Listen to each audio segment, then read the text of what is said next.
Saí aqui sem querer. Boa noite, pessoal. Meu nome é Cláudio, sou bolsista do projeto de extensão Pro Carroceiro da de Alagoas e faço parte do grupo de pesquisa e extensão Euclides, grupo EC e UFAL. Dando continuidade às segundas epiátricas, hoje teremos a médica veterinária Aline Rocha Silva, das clínicas, no atendimento clínico de asininos. A Aline Rocha Silva possui graduação em Ciências Biológicas pela Universidade Estadual do Maranhão, graduação em Medicina Veterinária na Universidade Federal da Bahia, foi bolsista CNPq, PIBIC, na Universidade Federal da Bahia no setor de nutrição de ruminantes, atuou como médica veterinária, medicina veterinária, sob orientação do professor Dr. Adualdo Zanella. Atualmente é residente em Clínica Médica de Ruminantes e Equídeos, no Centro de Desenvolvimento da Pecuária, também na Universidade Federal da Bahia. Possui interesse na área de medicina veterinária com ênfase na clínica de equídeos e ruminantes e também na área de produção animal. E em nome do professor Pierre e de todo o grupo, queria agradecer a disponibilidade da doutora. As perguntas serão respondidas no final da palestra como combinado. E pode ficar à vontade, doutora. Pode começar. Obrigada, Cláudia. Boa noite, gente. Aconteceram aqui alguns probleminhas técnicos, então, às vezes, se o meu vídeo aqui oscilar, provavelmente é minha mão, né? Que eu estou segurando aqui o celular. Mas importante é a apresentação. Bom, hoje eu vou falar um pouco com vocês sobre esse mundo novo que eu descobri ano passado, né? Que é a clínica de asininos. Eu falo mundo novo porque realmente foram muitas descobertas, foram grandes desafios também. E eu queria agradecer também, né, o convite aí para estar participando. Me sinto muito lisonjeada, porque já passaram muitos nomes por aqui, né? Então, vamos começar. A primeira coisa que a gente deve pensar é o seguinte: o asinino ele não é um cavalo pequeno, ou um cavalo em miniatura, como muita gente pensa. Já até perguntaram isso para mim. Ele é assim, muitas pessoas acham que podem, por exemplo, comparar, né, uma espécie com a outra, mas são coisas totalmente diferentes. São fisiologias diferentes, são comportamentos diferentes, principalmente o comportamento do asinino é uma coisa bem peculiar, né, deles. Então, assim, eu quero começar, né, falando logo o que existe, né, de diferença e similaridade entre os dois, porque facilita, né, a compreensão de algumas coisas. A primeiro ponto-chave de tudo isso são as constantes fisiológicas, né, temperatura, frequência cardíaca e frequência respiratória. Como a gente pode observar, a temperatura do asinino, ela é mais baixa naturalmente do que do equino. Mas em contrapartida, né, tanto a frequência cardíaca quanto a frequência respiratória, elas são mais altas. Então, por exemplo, se algum dia você pegar um animal, um asinino, né, para fazer um exame físico e se deparar com um cardíaco de 40, 45, está dentro da faixa de normalidade, enquanto que isso para um cavalo, você já ficaria assim, né? Tem alguma coisa errada. Além disso, a gente também tem algumas diferenças anatômicas, mas antes eu vou falar logo sobre o comportamento deles, que realmente você trabalhar com azenino, 90 a 85% das vezes você tem que saber como é que esse animal se comporta, porque isso vai influenciar muito na sua tomada de decisão, como por exemplo em relação a tratamento. Então, o asinino, ele é um animal muito rústico. Tem também algumas pessoas que utilizam essa nomenclatura estoico. Um animal estoico é um animal que ele tem um comportamento de presa, ele tem um comportamento de autopreservação. Então, ele é muito assim, muito quieto, observador. E ele, diferente dos cavalos, né? Ele forma pequenos grupos. Os equinos, eles têm mais essa dinâmica de formar grandes grupos, um macho para várias fêmeas, um harém. Então, você vê grupos de 10, 15 cavalos, já não. Os asininos, eles formam, assim, no máximo 5, 6 animais. Geralmente, eles formam duplas, né, de casais. E por conta disso também, desses pequenos grupos, como eles ficam também muito separados, ou às vezes eles são até solitários, eles desenvolveram um aparelho respiratório para comunicação muito mais alto do que o do cavalo. Todo mundo já, com certeza, passou em algum canto e ouviu um asinino zurrando, né? Porque eles têm essa capacidade, porque eles ficam muito longe uns dos outros, então o aparelho respiratório deles é próprio para isso. Outra coisa que é muito importante salientar é que a gente tem esse senso comum, né? Que o asinino ele é um animal muito teimoso, é um animal que empaca, é um animal burro, né? É um animal assim meio, como é que eu posso dizer, difícil. Só que muitas das vezes esse comportamento é um comportamento realmente de medo. O azenino, ele empaca realmente quando ele está com medo, quando ele vê que a situação para ele não está boa, ele não quer ir para determinado lugar, ele não quer passar em determinado lugar, então ele vai empacar, ele vai parar ali e não tem quem faça ele sair dali. Porque ele tem esse comportamento, porque ele é uma presa. Então, o que que ele faz? Ele pensa, ou ele vai fugir, se ele não conseguir fugir, ele vai lutar. E essa forma como ele luta é muitas vezes mordendo, ou indo para cima de você mesmo para lhe empurrar. Ele pode dar coice, ele pode dar manotada. Então, tanto é que uma das formas de você conter um asinino, geralmente, é você segurando pela cabeça ou virando a cabeça dele assim, ao contrário. Essa é uma forma de contenção. Outra coisa também muito importante, o asinino, diferente do equino, ele não demonstra dor. Você não vai ver, por exemplo, um asinino cavando, né, que são o comportamento bem clássico de cólica, que o cavalo ele cava, ele rola, ele deita, ele olha para o flanco, ele fica suado. Então, um asinino, ele não vai apresentar esse tipo de comportamento. Se você olhar um jumento, ele está no bando dele, só que o bando dele se movimenta, ele fica parado, ele não está comendo, tenha certeza que tem alguma coisa errada. Porque como eles têm toda essa dificuldade, né, eles evoluíram assim dessa forma para não demonstrador, então você vai diferenciar o comportamento nessa sutileza, né? O animal está quieto, está parado, ele está com a orelha baixa, tem alguma coisa errada com ele. Outra coisa também que é muito característica deles é essa dor de separação. Como eles são assim, eles se apegam muito a uma espécie, principalmente pode até não ser um outro asinino, pode ser um cavalo, pode ser uma pessoa, pode ser outras espécies, eles têm essa facilidade. Quando você separa ele, você deixa ele sozinho, ele sente muito. Ele fica nervoso, você vê que o animal fica com uma expressão corporal totalmente diferente.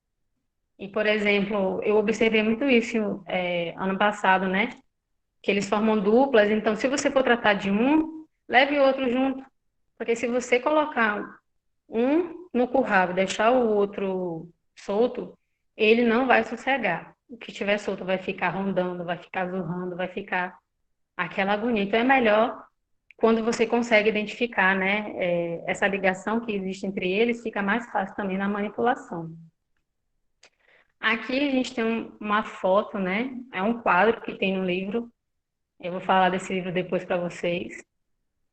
Que ele tem uma tabelinha mostrando como é que é sutil o comportamento do asinino. Então, vocês podem observar aqui na primeira imagem, esse é um animal que ele está bem, ele está observando ao redor, né? Ele está atento. Você observa os olhos deles, né? O olho dele está bem aberto, ele tá ok. Já na segunda imagem, você já tem outro tipo de expressão. O animal está com a orelha virada para trás, o animal está com os olhos mais fechados, a narina dele está um pouco mais cerrada. Então, você já percebe que esse animal está incomodado. Então, tome cuidado, porque às vezes os acidentes acontecem por você não ter esse feeling, né, do que está acontecendo com o animal. Outra coisa também importante, né, nos asininos é a cavidade oral dele. Ele é um animal menor, né? E a mandíbula e a maxila dele foi toda adaptada para alimento mais grosseiro. Então, ele tem uma mandíbula mais curva, né? E para poder ele ter essa amplitude na mastigação, porque geralmente esses animais eles vivem o quê? Em locais mais secos, em locais que não tem uma boa disponibilidade de pastagem, então ele se adaptou. E muitas das vezes, se você for examinar a cavidade oral desse animal e você vê essa curvatura aqui, que o nome dela é curvatura de Spee, você tem que ficar atento. Porque, por exemplo, se você vê isso na boca de um cavalo, você pode achar que é uma onda dentária, você pode achar que tem alguma patologia. Então, é desse jeito, né? Então, a gente tem que prestar atenção nas particularidades de cada animal. Ele também tem a isognatia, maior do que o cavalo, que é essa diferença de tamanho da mandíbula para a maxila, justamente para ter essa maior amplitude de mastigação. Outra coisa interessante é o sistema respiratório. Como eu falei para vocês, eles são animais que tendem a ter grupos menores, então eles precisam muito mais de vocalização para a comunicação. Então, ele tem uma nasofaringe mais curta, que isso propaga mais, né, o zurro. Jumento, ele não relincha, quem relincha é cavalo. Eu não sei o que as mulas fazem nem os bardos, mas eu sei que o jumento, ele zurra, né, ele não relincha. Ele também tem as passagens nasais mais estreitas. Ele tem o ducto nasolacrimal distal. Sim, o asinino tem um ducto. Só que, diferente do equino, que é mais medial, que é muito fácil de você encontrar, o asinino, o ducto nasolacrimal dele fica mais dorso lateral. Se você for, assim, uma forma de se localizar, ele fica próximo à junção, né, das fossas narinas. Por quê? Porque é um animal que fica em ambientes mais áridos e em desertos, então isso é uma forma de proteger o ducto nasolacrimal dele. E ele também não tem reflexo de tosse, quase nenhum. Então, se você tiver alguma suspeita de quadro respiratório no asinino e for fazer o reflexo de tosse, pode ser que ele tussa, pode ser, mas pode ser também que não, e é normal isso acontecer, tá? E outra coisa muito importante é a dictiocalose. Os asininos, na maioria das vezes, eles são assintomáticos. Então, se você, o proprietário, tiver um cavalo que apresentar esse quadro, pergunte sempre se ele tem convívio com o asinino. Porque muitas das vezes o asinino ele pode ser a fonte de infecção, né? De propagação da dictiocalose. Outra coisa também interessante é o sistema gastrointestinal anatomicamente é igual, os dois são iguais, né? Só diminui mesmo a proporção. Mas os asinos eles têm um índice, né? Mesmo os adultos, de ulceração gástrica muito alto. Dos animais que a gente fez necrópsia em Euclides da Cunha, 90 a 95% tinham úlcera gástrica, muitas úlceras mesmo. Então, isso é uma coisa assim que você deve se atentar quando for fazer medicação nesse tipo de animal. E uma pergunta que muita gente me faz, muitas pessoas me fizeram, ainda me fazem, Se jumento tem cólica, porque eu nunca atendi uma cólica de jumento. Eu vi algo parecido, eu vou mostrar para vocês depois. Mas eu não conheço ninguém que tenha atendido. Aqui no CDP, em abril, a gente atendeu 4 cólicas de 3 mulas e um barduto. E eu lembro que os meninos comentaram bastante como é que eles ficavam quietos, né? Quietos, e você olhava assim para a cara do bicho, parecia que não estava acontecendo nada com ele. Até eles melhorarem e a gente perceber que o comportamento deles era totalmente diferente. Mas, segundo a The Dog Sanctuary, a compactação da flexura pélvica e colo tem maior incidência no Reino Unido, né? A Donkey, ela é uma instituição que cuida e pesquisa zeninos há mais de 50 anos, então eles têm bastante dados sobre isso. E eles falam que essa compactação geralmente é consequência de problemas dentários, né? Porque são animais que você não faz um exame, né, odontológico periódico. Aqui no Brasil eu nunca vi nenhum relato. E também é muito difícil identificar uma cólica por causa do comportamento do animal. É muito difícil você. Ele não apresenta o quadro clássico, como eu já falei, então isso também é mais um empecilho, né? E o que que ele vai apresentar? Ele vai apresentar geralmente apatia, isolamento, redução do apetite, decúbito ou não, e ele vai parar de movimentar as orelhas e ele vai ficar com a cabeça baixa. A gente tem um animal aqui internado há um tempo, uma jumentinha, que quando ela chegou, que ela estava bem mal, ela ficava assim, bem parada, bem quieta, a orelha dela quase não mexia e a cabeça dela sempre baixa, né?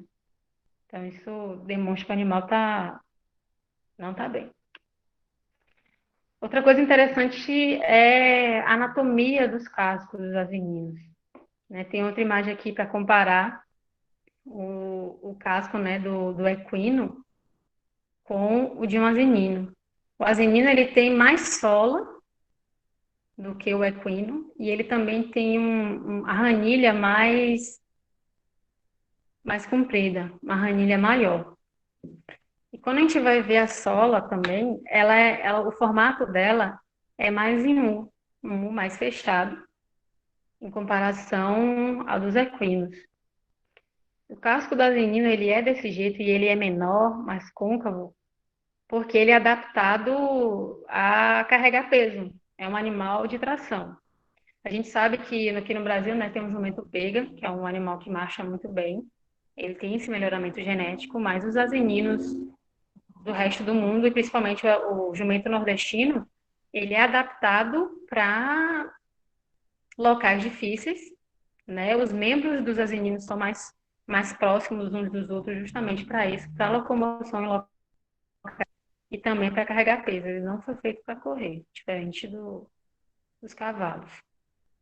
Em relação ao sistema nervoso, quando você for fazer, né, o teste dos nervos cranianos, algumas vezes, alguns jumentos, eles podem demonstrar tolerância ao teste de ameaça, né, quando você vai lá fazer o teste do nervo óptico. Aí você pode pensar, nossa, ele não está enxergando, ele deve estar com alguma cegueira. Muitas das vezes é o comportamento dele, ele fica congelado e não responde a nenhum tipo de estímulo, tipo assim, eu não estou aqui, você não está me vendo, eu não quero que você me mexa. Então, eles têm esse tipo de comportamento, eles ficam mesmo no mundo deles. Então, isso deve ser levado em consideração. Outra coisa interessante também é a questão do herpes vírus, né, equino, tipo 1, que alguns estudos mostram que ele é muito mais agudo e letal em asininos do que em cavalo. E também a tripanossomese. Diferente do que ocorre nos cavalos, né, que causam mal das cadeiras, no asinino ele tem uma resposta muito mais encefálica, né? A função cerebral é muito mais afetada do que a locomotor. Outra coisa muito importante é essa questão de toxicidade de medicamentos. Por quê? Porque, segundo a Donkey, né? Eles falam que a fita que a gente utiliza para medir o peso, né, para verificar o peso de cavalos, não serve para jumento. Eu, particularmente, sempre usei essa fita, até porque não tem outra. E eles fizeram lá, falaram que o cálculo não é bom, que isso pode causar problema. E eles ensinam, né? Tem um livro que ensina o cálculo certinho, mais aproximado do peso do avenino. Assim, eu sempre usei, nunca tive problema, mas depois eu posso disponibilizar para quem tem interesse esse cálculo, que a Donkey fez os estudos e chegaram a ele. Mas tem alguns medicamentos, como a aminoglicosídeo, que podem causar toxicidade, principalmente nervo coclear. Isso já aconteceu comigo, em Euclides da Cunha. Eu fui verificar, né, na medicação intravenosa de gentamicina, diluída, e quando eu comecei liberei, né, o soro com a gentamicina, o animal começou a ter nistagmo, a balançar a cabeça, a querer cair. Então, na mesma hora eu cessei isso. Provavelmente, e eu fiz essa questão, né, do peso, né, com a fita, mas o animal reagiu desse jeito, né? Pode ter sido por causa dessa questão do peso. Mas, assim, eu resolvi com dexametasona, é uma coisa que eu aconselho para quem não sabe o histórico do animal. A gente não sabia o histórico de nenhum dos animais que a gente atendia lá. Então, assim, eu aconselho, se você não sabe o histórico, não sabe se esse animal já tomou alguma medicação, se vai fazer mal, sempre ande com uma Dex. A Dex já me ajudou bastante lá. A ivermectina também pode causar cegueira, tem relatos. E a moxidectina, né, e a enrofloxacina pode também levar a convulsões em asininos. Existem muitas outras diferenças anatômicas e fisiológicas entre cavalos e jumentos. Mas, assim, é muita coisa. Depois eu posso disponibilizar para vocês o material, que para quem tiver curiosidade, né, fica mais fácil. Porque senão a gente ia passar a noite toda aqui. Eu vou falar agora um pouco das dificuldades, né, que a gente passou lá em Euclides da Cunha, que foi um caso muito interessante. Acho que a gente nunca teve tantos jumentos assim juntos, né, num lugar tão pequeno. E eu vou compartilhar aqui com vocês, principalmente porque eu acho que essa palestra é mais voltada para quem está formando agora ou recém-formado, né? E às vezes a gente acha que o trabalho do campo é de um jeito e nem sempre é assim. Mas eu vou mostrar assim os casos que a gente viu mais, né? As diferenças assim que eu observei para cavalo também. A maior parte dos nossos problemas lá sempre era locomotor.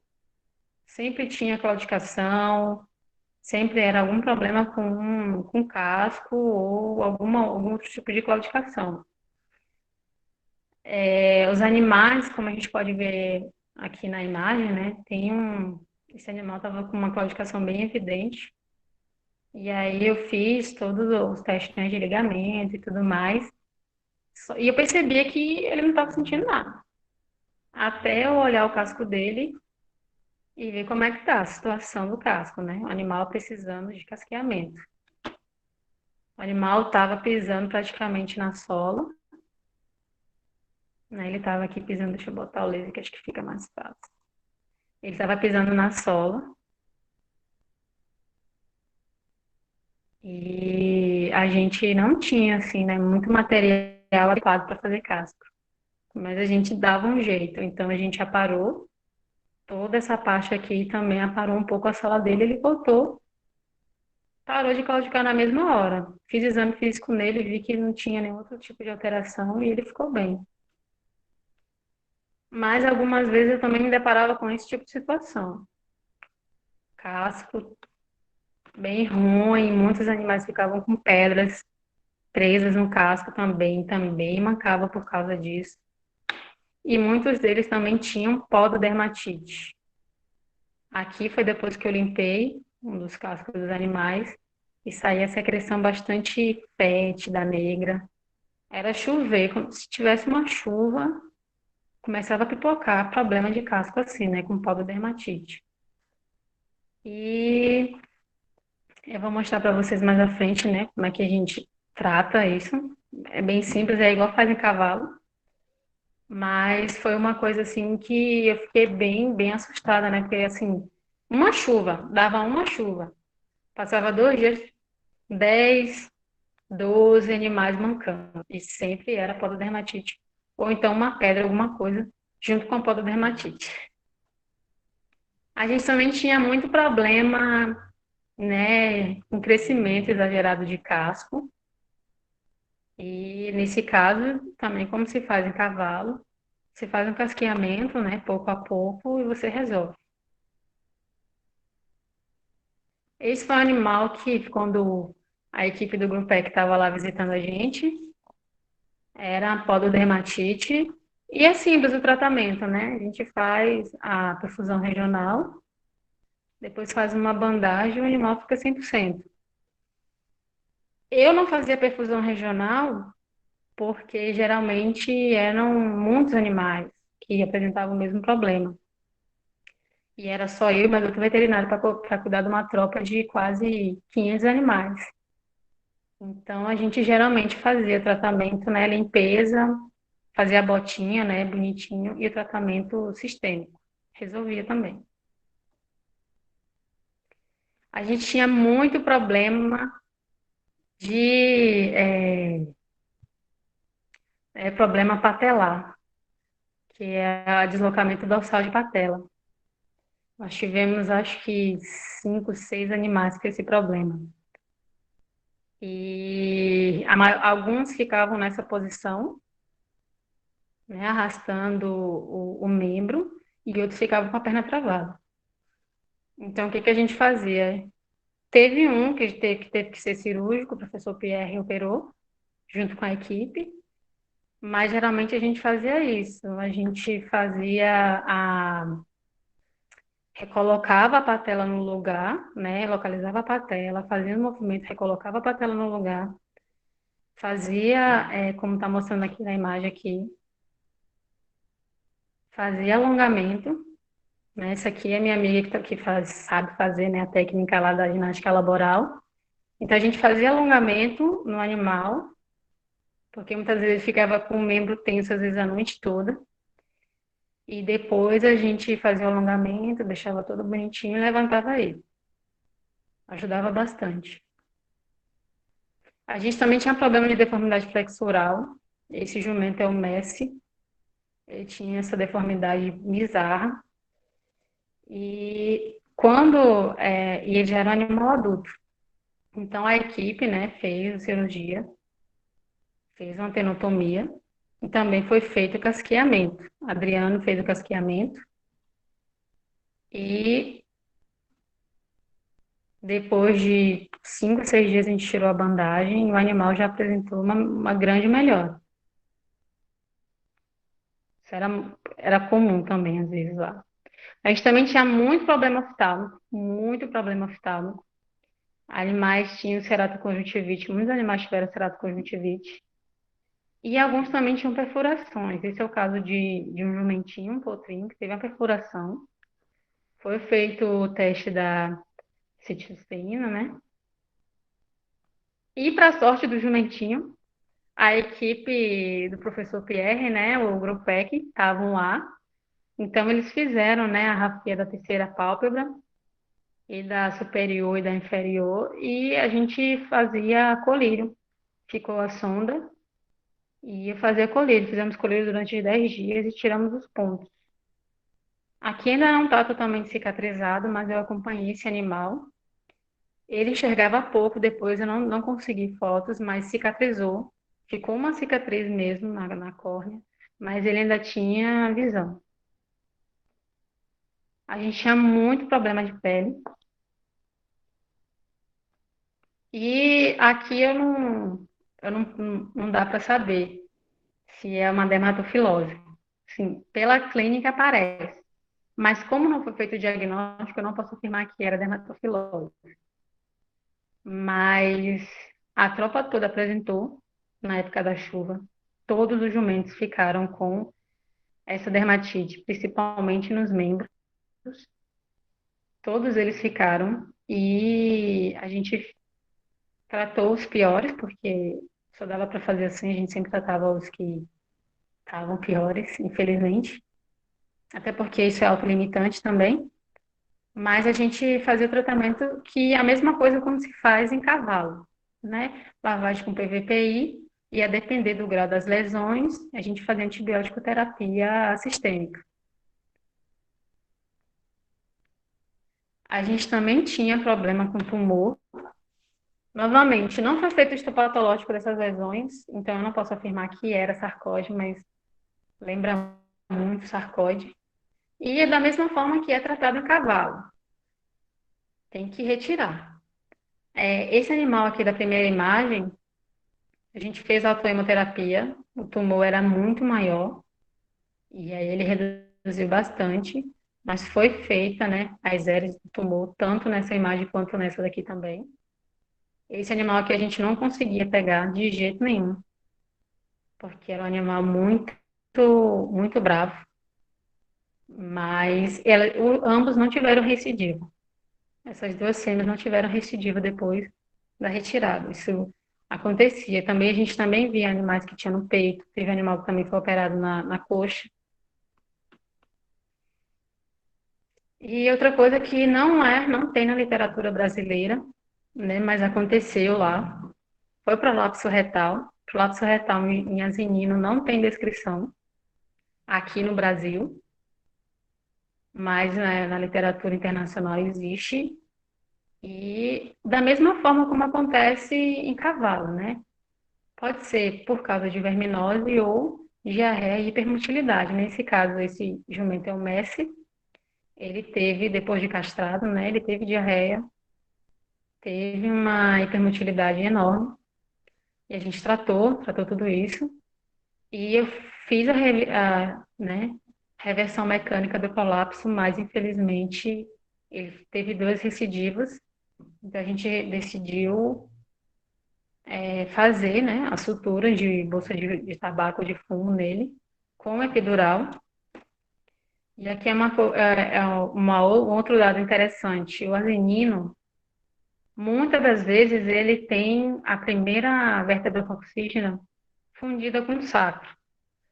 Então, geralmente, se você for fazer uma epidural no jumento, faça na segunda ou na terceira vértebra coxígena, certo? E aí a gente fez a sutura, afrouxava 2 vezes ao dia, depois não precisei mais apertar, só afrouxei e ele não teve nenhuma recidiva. Tirei a sutura com 7 dias e o animal ficou bem. Esse é um caso interessante que eu quero compartilhar com vocês. E aí depois eu quero que vocês me falem nos comentários o que que vocês acham disso. Eu suspeitei de cólica, não posso falar com 100% de certeza, porque eu não consegui palpar esse animal, já que a gente não tinha tronco, e eu não consegui fazer a necrópsia dele. O que eu percebi foi que enquanto todos os animais estavam se alimentando, ele. Deixa eu ver aqui se eu consigo tirar esse negócio. Ele estava quieto, e depois ele começou a rolar. Talvez trave no começo. E isso era muito incomum, ficar nessa posição. Era muito incomum. Eu nunca tinha visto. E eu nunca tinha visto nenhum jumento se espojando enquanto a alimentação estava sendo apertada. E aí eu achei isso muito estranho, né? Eu falei assim, esse animal ele não deve estar bem, ele não está comendo, ele estava ficando nessa posição várias vezes. E aí eu me aproximei dele, né, para ver como é que ele, tipo, meu Deus, o que está acontecendo? E aí ele se assusta e tal, mas eu falei, tem alguma coisa errada com esse bicho. Depois que eu parei de gravar, ele levantou e foi para a área de alimentação. Aí eu fiquei meio assim. Voltei a ver esse animal novamente à tarde. Ele estava muito pior, cabisbaixo, com a cabeça, com as orelhas para baixo, todo cabisbaixo. Fui, fiz o exame físico nele, temperatura normal, respiratório normal, uma coisa normais, mas o cardíaco dele estava perto de 100. Então, eu fui palpar o abdômen, né? E senti um aumento de volume próximo ao umbigo. Quando eu palpei esse aumento de volume, que aqui dá para ver um pouquinho, ele sentiu muita dor. Aqui dá para ver um pouco. Isso aqui estava muito grande. Parecia assim, sabe, um prepúcio. Na hora eu liguei um start e pensei, cara, isso deve ser alguma hérnia. Eu tentei palpar mais um pouco, mas o animal se jogou no chão. E aí você faz o quê a campo com uma situação dessa? Não tem muito o que se fazer, né? Era um jumento que devia ter por volta aí pela boca dele, que eu vi os dentes, por volta de 20 anos, mais ou menos. 20 anos. Não, não tinha, assim, o que se fazer lá, não tinha hospital veterinário, não tinha nada. O que eu fiz foi apenas tirar a dor desse animal. Viu, gente? Depois eu falo para vocês como foi que eu tirei a dor dele, mas ele acabou vindo a óbito, não consegui fazer a necrópsia por problemas de cachorro e urubu que pegam durante a noite. Mas aí fica esse questionamento. Era cólica? Será que eu viveria para contar a história de que eu vi um asino com cólica? Nunca saberei, né? Eu acredito que tenha sido, mas tinha que ter mais fatos concretos.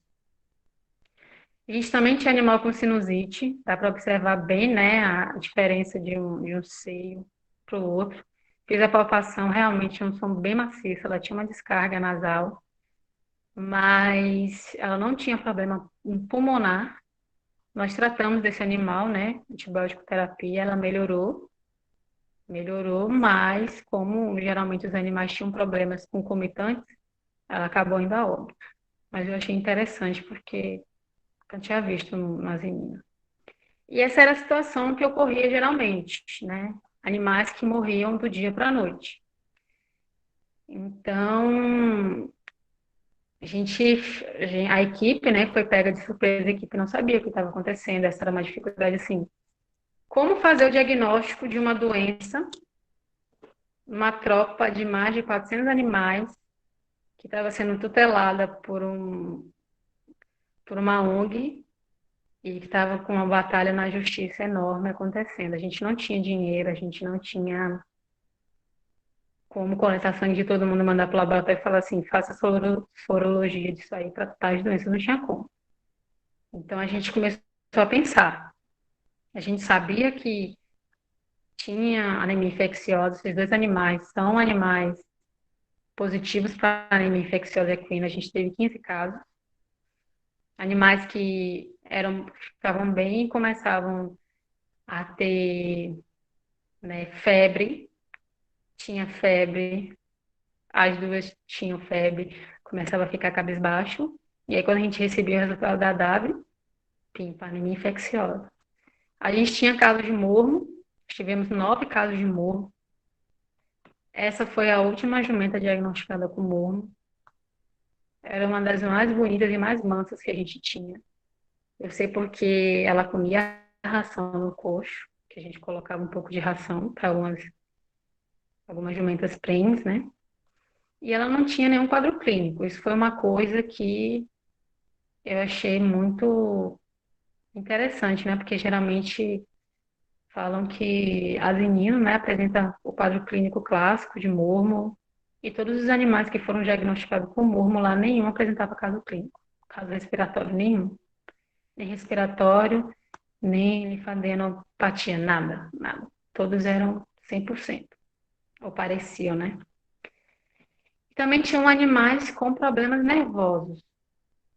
Depois, 6 meses depois que eu saí de lá, saíram alguns resultados de algumas pesquisas que foram fazer lá, que esses animais eles tinham alguns tripanossoma, herpes vírus, né?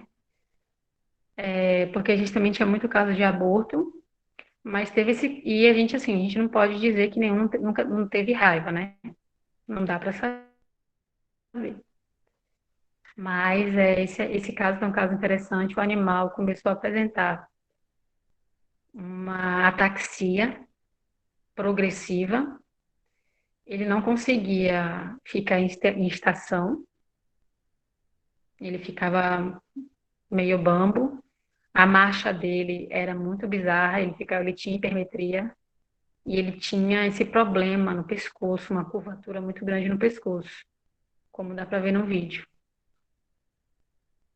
Eu fiz alguns testes nele, ele tinha audição, né, visão, sentia o cheiro, né, da comida tanto que ele se alimentava, mas ele não conseguia se locomover. Esse animal também veio a óbito. Aí eu não posso dizer se foi raiva, se foi herpes, né? A gente não tem como afirmar, né? Raiva porque muitos animais apareciam, né, com mordidas de morcego, mesmo tendo sido vacinados. E o que a gente fazia, né, para tentar minimizar a reinfecção de todo mundo, na primeira fazenda era isso, era os animais comerem em fila para ver se eles não defecavam no alimento, né? Se minimizar. Esse é um caso, tá, gente? Eu estou acabando. Esse é um caso muito interessante, que foi um dos casos mais interessantes que eu vi lá, que é um animal que apresentava paresia, um pouco paresia dos posteriores. Ela tinha incontinência urinária e o reflexo, né, do esfíncter anal dela também era bem fraco. O vídeo ele não tá muito bom porque eu tive que cortar o animal que estava com taquicardia, taquipneia. Eu não sei porque agora ele tá mostrando desse jeito. Vixe, eu acho que eu vou até pausar aqui que não vai dar para ver, porque era para ele ficar ele ficar em pé. Deixa eu passar então. Enfim, gente, era um animal que o rapaz que trabalhava comigo, meu tratador, chegou para mim e falou: Aline, ela tá urinando sangue. Fiz exame físico, não tinha nenhuma laceração na vagina e realmente ela estava urinando sangue. E aí, como descobrir se realmente era urina ou se estava vindo alguma coisa do útero, porque a gente suspeitava que esse animal estava prenho. E ela, quando a gente foi ver de novo, estava bem vazia, né, bem magra. Aí eu fiz a palpação, percebi, né, dava para perceber que o útero dela estava bem cheio e fiz massagem uterina. Na massagem, ela urinou e veio muito sangue coagulado, como dá para ver aqui. A gente fez lavagem uterina nesse animal, duas lavagens. Veio bastante conteúdo fétido, necrótico, com realmente, né, sangue, né, coagulado. Como ela estava num quadro muito ruim, ela estava recebendo antibiótico sistêmico, né, aminoglicosídico e beta-lactam, mas ela não resistiu. A gente fez a necrópsia, essa é a necrópsia dela. Na necrópsia, quando abri, já vi algumas alterações, né, dentro da cavidade abdominal, esse tecido aqui, bem estranho. Ela teve edema pulmonar, ela tinha hiperplasia concêntrica, né, do ventrículo esquerdo. E aí eu fui para o geniturinário. Esse é o rim direito dessa jumenta. O rim dela estava maior do que o normal. Esse não é o tamanho normal do rim de jumenta, ele é bem menor. E tinha todas essas alterações aqui, né? Essa região esbranquiçada, fétida, que drenava pus. Quando passava o bisturi, vinha pus. Tanto no direito quanto no esquerdo, como podem observar aqui. Né? Bastante pus. Aqui dá para ver bem pus. Ela tinha uma laceração não, esse rompimento aqui na parede do útero. Aqui é o útero dela, estava bem grande, estava enorme. A bexiga dela estava nesse estado, né? Bem áreas necróticas, essa lesão aqui, uma lesão granulomatosa, muito estranho. E o corno, né? O corno uterino esquerdo estava nessa situação, com necrose, cheiro muito ruim, enegrecido. E o útero estava nesse estado, né? Então, é um caso interessante porque isso mostra como a necrópsia serve para o médico veterinário, como a necrópsia é importante para o médico veterinário, né? Já que eu não tinha laboratório à minha disposição, todos os laboratórios lá, todo mundo, todos os veterinários de Euclides da Cunha mandavam amostras para Salvador. Como é que eu vou mandar amostra de tantos animais sem recursos, né? Então, gente, esse foi minha experiência em Euclides da Cunha, experiência com esses animais. Aqui eu botei essa imagem para vocês verem como é que a gente faz uma contenção quando não se tem um tronco, certo? Segurando a cabeça dele assim, ó, ele geralmente fica parado. Você tem que ter muito cuidado com essas perninhas aqui que são muito rápidas. Tronco, a gente tinha que levar o nosso equipamento, né? Os primeiros socorros sempre iam assim, em baldes, os andando pelos piquetes. Ou então a gente ficava desse jeito lutando com eles, né? Cheio de lama.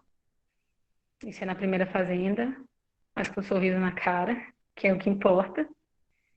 E a gente fazia assim, né? Improvisava o centro cirúrgico, sala de recuperação, aqui nosso centro cirúrgico. A gente trabalhava até a noite, sim, colocando luz de carro. A gente improvisava laboratório também, que era geralmente no depósito da fazenda. E também que também era a nossa sala de reunião. E agradecer, né, gente? Eu nunca tive a oportunidade pública de agradecer a equipe, né, da UFAL, do FUE, que foram pessoas, assim, que ajudaram bastante esses animais. Tenho certeza que muitos deles estão vivos até hoje por causa dessa equipe. Agradecer também a minha equipe de transporte, que foi, que salvou também uma parte desses animais. Eu nunca tive a oportunidade de agradecer a eles, então muito obrigada. Agradecer também a essa equipe que nós foram os últimos, né? Aqui, né? Aline, residente, Bianca, Vitor e Bernardo, a equipe UFBA também. A gente foi a última equipe que foi para o Euclides da Cunha quando os jumentos ainda estavam lá. E eu queria agradecer, né, a eles. Agradecer ao meu companheiro de jornada, Fred, que teve que sair do trabalho porque teve hérnia de disco, mas a gente lutou bastante lá por esses animais.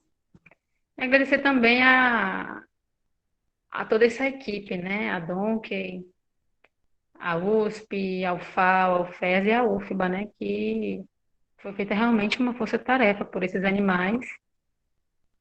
E eu queria agradecer também a paciência de todo mundo, né? Deixar aqui a mensagem de que eu espero, né, que os asininos sejam levados mais a sério, que eles não sejam tratados assim como animais de classe baixa. São animais que fizeram parte, né, da civilização, assim como os cavalos. São animais que precisam ser estudados porque é um mundo à parte, o metabolismo deles é muito diferente. A farmacologia é muito diferente também de cavalo. Então, quem tem interesse, quem quiser, pode me procurar, pode falar comigo. O meu e-mail está aí. Não está dando para ver, mas ele está aí. Tem também meu Instagram. E eu disponibilizo. Tem um livro muito bom, que quem conhece, quem gosta de cavalo, né, conhece o livro do Tomasiano, do professor Tomasiano, que é uma bíblia. Tem uma bíblia também de jumento.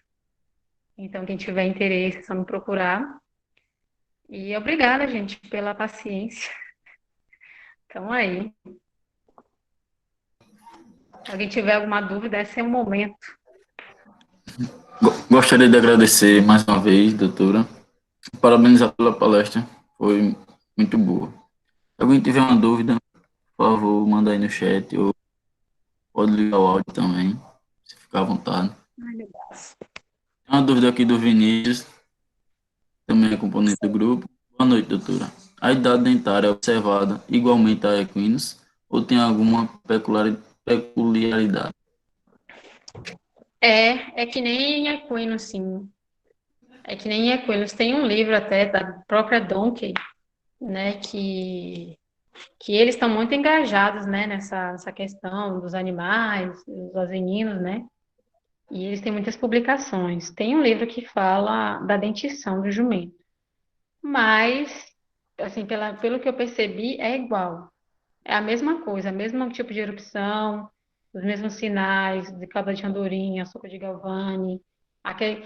O que pode acontecer é o seguinte, como eles comem mais animais, não, como eles comem mais alimento fibroso do que cavalo, e realmente eles comem qualquer coisa, eles comem, às vezes até eles arrancam casca de árvore para comer. Isso pode causar um desgaste maior. Então você pode abrir a boca e achar que ele é mais velho do que ele é, sabe? Mas para todos os outros sinais, né, de erupção dentária, é tudo igual. A senhora falou do cálculo do peso e surgiu um interesse também. A senhora pode disponibilizar para mim, eu passo para ele. Posso sim. Eu posso disponibilizar o livro da Donkey, né? Sem problema Sim, nenhum. É muito bom, porque ele é um livro que era para estar aqui comigo, mas ele está aí fora. É um livro que você consegue ter uma noção do jumento praticamente dos pés à cabeça e do pelo também. Ele fala de tudo, comportamento de todos os sistemas, reprodutivo também. Isso porque eu nem falei da questão reprodutiva, porque a questão reprodutiva das meninas é bem peculiar também. Mas eu certo. entendi, sim. Alguém tem mais alguma pergunta? Alguma dúvida? O professor Pierre disse que vai passar no grupo. Boa noite a Mas, todos e todas. Muito obrigado, viu, Aline, pela palestra. Obrigado. Eu entrei atrasado, estava numa reunião da Pró-Reitoria, peço desculpas, perdi aí os primeiros 15 minutos, mas de boa. muito bom assim, mostrar as dificuldades que foram passadas e que a gente sabe muito pouco ainda dos jumentos, a gente precisa saber mais e vamos ter resultados aí do trabalho feito, né, principalmente aí pela UFBA, a professora Chiara aí também, que liderou firmemente essa força-tarefa também, a gente tem que ter... E a gente vai sair com algumas coisas diferentes, né, dos nossos jumentos, do que falam, né, do que os artigos da Duncan, Sim, principalmente em relação à hiperlipidemia e tudo mais. Então, eu acho que a gente tem muito... teve muito, não só a ajudar esses animais, mas também a incrementar a parte acadêmica, né? sim, com Eu certeza. acho assim que... E a Aline foi uma lutadora, uma guerreira lá naquela realidade, que, na verdade, no final ela ficou só, né, numa trincheira lá, a gente ia de vez em quando, mas então parabenizar aí publicamente o trabalho que você fez ali, que realmente foi o diferencial aí para... Óbvio, a gente perdeu bastante, a gente aprendeu muito com esses jumentos, e a gente teve aí enfermidades multifatoriais, né, metabólicas, infecciosas, fora as afecções divididas por sistema. Então, acredito que, para mim, foi uma experiência única em relação ao aprendizado que esses jumentos nos deram. E a gente tem outras particularidades, né, que a gente vem percebendo também, que, por exemplo, com os moares, que também são diferentes dos jumentos, e então a gente tem muito que aprender ainda, né, com os equíneos, né, dessa clínica. Deixa eu só falar, pessoal, eu vou passar, Cláudio, anota aí, Ilana, né? Anota o telefone da Ilana aí, para nós, Anotei, professor. e daí eu vou mandar aqui no grupo e mando para ela, daí vocês mandam para ela. Quem quiser o livro da Dan, que a gente tem ele em PDF aqui, já manda também. Em português, gente, em português. Eu acho que eu só tenho em inglês, hein, cara? Eu vou ver aqui, peraí. Eu tenho em português, professor, eu passo para o senhor. Então tá bom. Tem um PDF dele em português que já ajuda bastante para quem tem um pouco mais de dificuldade com o inglês. Não, então tranquilo. Então você passa aí, daí eu já passo depois por uns minutos. Mas é isso, né? Estamos aí também aqui, né? Agradecer a todos que estão aí. O professor Domingos também aqui presente. Né? Esse é outro parceiro, esse é parceiro. Flamenguista roxo aqui conosco, né? Então, É flamenguista ele, por saber. Ele não está nem escutando, né? Você pode ter certeza, né? Mas assim, obrigado, viu, Aline? Bom, perguntas, gente. Eu acho que a gente tem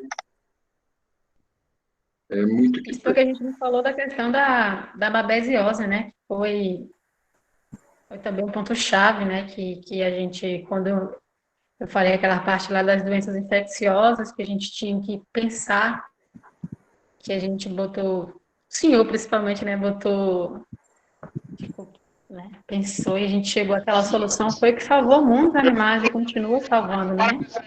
Flamengo. Pô, você é flamenguista e vem agora da... Pelo amor, né, bicho? Isso, meu irmão. Pô, vai enfraquecer a amizade, pô. Que isso? Domingos, obrigado pela presença, viu? Muito obrigado. Obrigada, professor, pela presença. Estou muito orgulhoso de ver a linha aí representando a nossa equipe aqui. Quero dar os parabéns publicamente, dizer que estou muito feliz, muito orgulhoso pessoalmente também. Valeu, professor. Essa é fera, pô. Sou ferinha, vocês é que são fera. Sou uma felinha. Mas, galera, eu acho que é isso. Acho que a gente teve aí, deixa eu ver quem está aqui. A gente, o pessoal que foi conosco, né? Pouca gente aqui que está aqui teve conosco lá naquela realidade. A professora Kiara estava aí, ó. Ela está aqui, ó. Ela está caladinha, mas ela está aqui. Professor Kiara, monstro, hein? Monstro. Uma monstra, né? Tem que ter esse teu artigo. Eu acho que a Iana, né? Teve, né? Quem mais? Iana teve também. Então, acho que a gente, né? Mas Iana também teve, Paloma. Quem viveu isso não foi fácil, né? A gente no começo era muito... Só quem viveu sabe. Mas, assim, eu fico muito grata por tudo que aconteceu. A gente sabe das dificuldades que a gente passou, mas o que ficou de bom, o que ficou de aprendizado, o que ficou os laços que foram criados, né? As ligações que foram feitas entre a equipe e com os animais, para mim, assim, é inestimável, sabe? Tudo que eu aprendi com eles, né? Eu gosto muito, eu sou apaixonada por cavalo, sou apaixonada também por jumenta. São seres espetaculares, né? Que a gente tem que valorizar, que a gente tem que estudar, né? Sabe o que está acontecendo, sabe de tudo que está acontecendo com eles. Então, assim, eu que agradeço, professor, por todo o apoio, ao senhor, à professora Kiara também. Tem uma ex-residente aqui, né, Esther também está assistindo, ela também me apoiou muito naquela época. Porque assim, gente, recém-formada, a gente acha que sabe alguma coisa, a gente não sabe não, viu? Então, assim, eu sei que tem muita gente pode estar aí, mas a minha mensagem é essa, gente. A gente sai da faculdade, a gente tem que estudar. Não é só trabalhar, a gente tem que estudar E todo caso que a gente vê, a gente tem que pegar e dar uma lida, porque isso amplia, né, nossas ideias em relação à situação. Aline, Oi, professor Pierre. Daí, professora, como é que eles estão aí, professora? Tudo bem? Só para dar um depoimento aqui, aproveitar, porque estou aqui com a professora Tereza, estamos aqui com os jumentos sobreviventes, que graças a Aline e toda essa equipe ainda estão vivos, estão saudáveis, né? E o que a professora Tereza está falando aqui é que a gente não para de estudar nunca. Então, começou quando entrou na universidade e continua estudando para sempre, né? Então, quero agradecer a oportunidade de fazer parte desse grupo e dizer que eu lembro da Aline no segundo ano de faculdade, né, Aline? De universidade. Foi no segundo ano.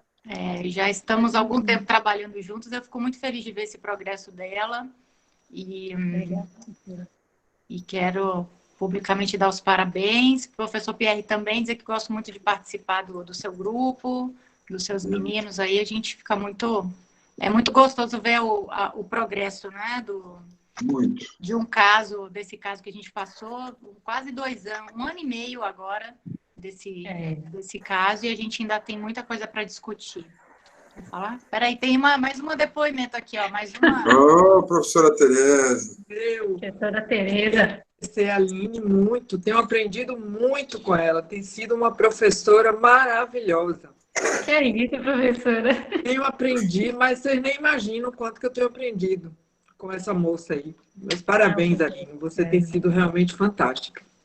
Obrigada, professora. E Professora Tereza tem que foi ser também... difícil, não foi não, porque não foi, é difícil, está sendo, a gente ainda tem muito o que fazer.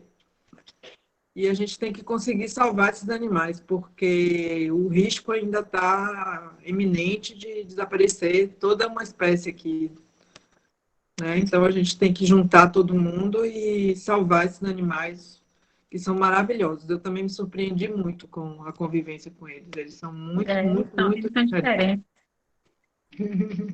Obrigada, professora. E parabéns, né, professora Tereza, que, na verdade, teve a coragem de... Professora Tereza Guerreira. De receber os nossos sobreviventes aí, né? Então, acho que isso assim, ela tem uma importância ímpar aí, né, nesse processo, e ela falou muito bem, né, de tentar ainda preservar. A gente passa aí ainda a gente ainda tem muito risco, né, com essa exploração, esse extrativismo chinês aí. Então, o risco não acabou, né? Não acabou. E agora a gente está esperando a visita da equipe da UFAO aqui na Fazenda Manoíno. Nós e os jumentinhos. Olha! Rapaz, nós estamos prontos. Você sabe que esse negócio, a gente usa máscara. Em breve, ano que vem. Tá chegando. Não, a gente usa máscara e vai. A gente não tem muito... Não é muito... Esse povo aí assiste, chamar, eles estão tudo aí já. Estamos, a gente está numa lida forte aqui com esses bairros Pinheiro aqui, estamos trabalhando todo dia. Obrigada, Pierre. Obrigada, Aline. Um beijo. Obrigadão vocês pela participação. Aline, mais uma vez, obrigado. Dá para voltar mais uma vez aí, né? Falar mais para a gente. A professora Chiara também está convidada para falar da digestibilidade, da parte de melhoramento, está já convidada desde já. Os meninos, já estou convidando pelos meninos aqui, que eles estão aqui no WhatsApp falando, então já está domingos também, então todos estão convidados, que as segundas e piatras é um momento da gente conversar, bater papo, mas enfim, então muito obrigado a todos. Eu acho que o Cláudio faz os pareceres finais aí, né, Cláudio? Sim, professor. Queria agradecer mais uma vez a Aline, parabenizar pela palestra e obrigado a todos que participaram dessa palestra e dizer que votem sempre, as segundas e piatras estão aí, cada semana com um tema novo e sempre com novidades. Obrigado a todos e boa noite. Boa noite, se alguém gente. tiver mais alguma dúvida. Tchau, boa noite. Obrigada, gente. Deixa eu sair aqui.